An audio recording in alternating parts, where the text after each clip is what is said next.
Now hello and welcome everyone, I'm Patrick, and the moment we've all been waiting for has actually arrived. The RotorLib Flight Model has been released out on the DevBranch of Arma 3. Now I'm actually quite surprised at how much of it I was personally wanting from the DLC made it in. So to go in with a quick recap of what has been added, a new flight model option can be found under the game configuration with a simple mode and then an advanced mode. Now the simple mode will be your traditional Arma 3 flight model, and the advanced mode will be the new RotorLib Flight Model. With the RotorLib Flight Model, it has a good selection of assists that you can turn on or off, so it has an auto trim, for instance, for people that don't have an analog input for their torque control, and should automatically trim the cyclic as well, making this a great option for people with only a keyboard and mouse input. There's also an instrument heads-up display ported directly from Take on Helicopters that you'll be able to toggle on or off for a less cluttered screen or an increased realism.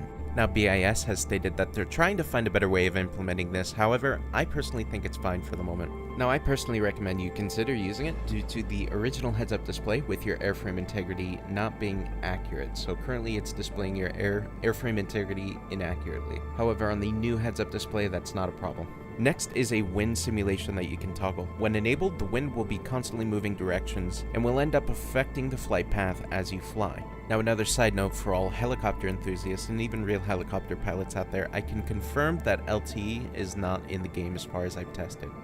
Now another assist that can be toggled is stress damage. Now stress damage is fairly straightforward. You put too much stress on the parts with crazy flying, you risk damaging those parts of your aircraft. Now in Take on Helicopters, stress damage, when it was enabled, it really was not difficult to damage something when flying beyond the reasonable limits. However, I was flying rather crazy for 20 to 30 minutes trying to damage components due to stress. However, I usually ended up dying before that actually happened. So it's either not quite working right yet, or it's just extremely hard to actually damage something due to stress on the parts compared to Take on Helicopters. And finally, the last assist is rough landings. Now with rough landings, it's supposed to allow you to land a little harder than you should.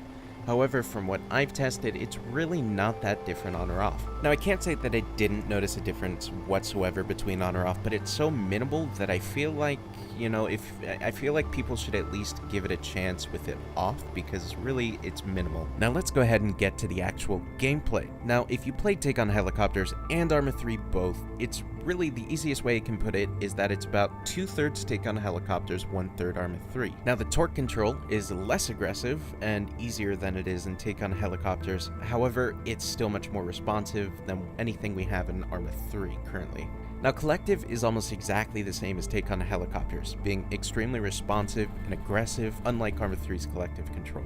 Now, they also did a good job with the different helicopter types acting differently from each other. So for instance, the American-made helicopters using left pedal to counter torque, while the Russian-made Orca or Kasatka will use the right pedal due to the rotor spinning in a different direction. Now the flight model will also change up due to the rotor setup. For instance, the Cosmin with its coaxial rotors don't have to worry about countering torque at all. I'm glad that they took the differences between the American and Russian manufactured helicopters' torque direction. However, I really didn't expect anything different due to them already having it in the Take on Helicopters Hind DLC before. Now we also got something else from Take on Helicopters, which is functional landing gear. So in helicopters like the Comanche and Ghost Hawk, you now have the ability to deploy and retract your gear. But not only that, you can disable the wheel brake on a lot of the helicopters in the game, allowing you to be able to do taxiing and to do rolling landings and takeoffs. Now something else about the flight model. On a side note, I went ahead and tested both the auto rotation and tail rotor failure recovery due to being interested in if they were going to do it in a simulated manner. The answer to that is unfortunately no. It's done the exact same way you do it in Arma 3. Now with the flight model changes, it will make doing them more difficult, but I don't see these being more than a few hours of training to get back to where you were. I'm a bit disappointed they didn't go a more realistic route with this, but we can't always get what we wish for. But I'm happy I at least got what we've gotten so far.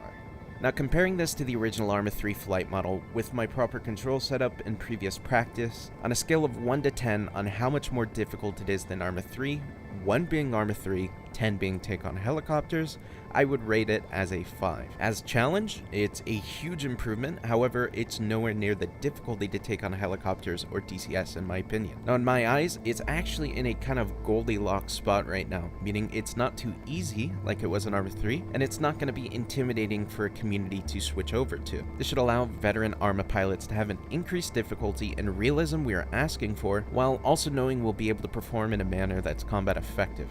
Now, if you're interested in reading the article about the DevBranch update, you can find the link in the description below, but that will be the end of this video. Feel free to comment below on your opinions on the new flight model. And as always, feel free to check out some of my other videos, but until the next one, I'm Patchwork, and welcome to the war.